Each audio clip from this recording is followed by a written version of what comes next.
Assalamualaikum warahmatullahi wabarakatuh.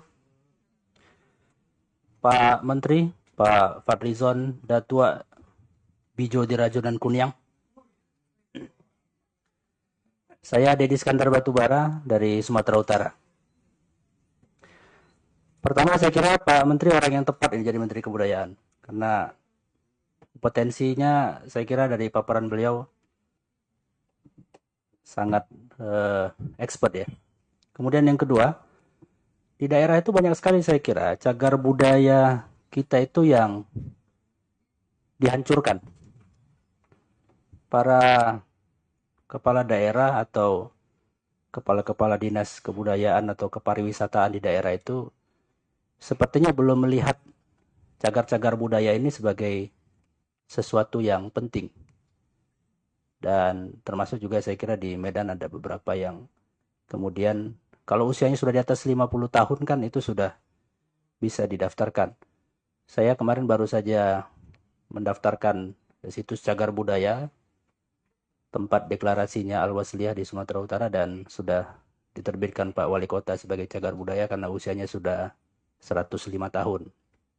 Tapi yang lain juga masih banyak yang belum. Saya senang tadi kan ada Chong Afi di sini juga yang saya kira menjadi concernnya Pak Kementerian Kebudayaan.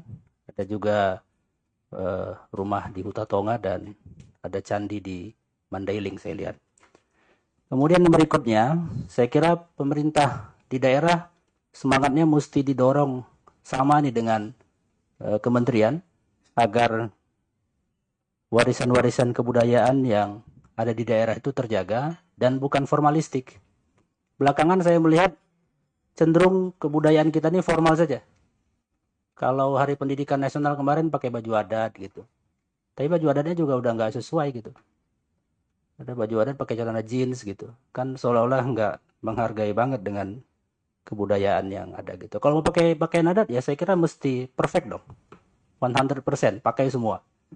Supaya betul-betul kelihatan penghormatannya dan penghargaannya kepada kebudayaan gitu. Ditambah juga saya kira memang birokrat kita di daerah kalau dinas pariwisata kebudayaan pasti orang buangan itu Pak Menteri.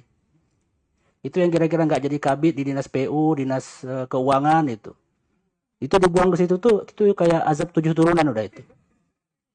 Artinya udah yang nggak kepake lagi lah sudah gitu. Bayangin coba yang ngurusin kebudayaan yang kita tadi mengklaim sebagai peradaban tertua di dunia diurus oleh orang-orang yang SDM-nya nggak jelas coba.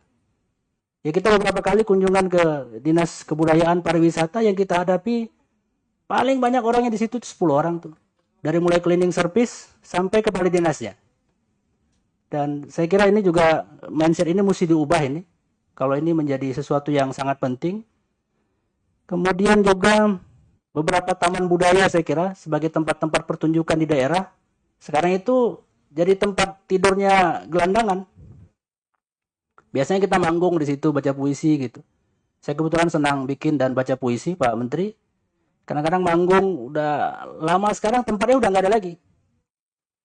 Cuma kalau kita manggung di kafe-kafe bukan kena bully juga kan, karena orang kepengen dengar lagu kan, kita malah baca puisi gitu.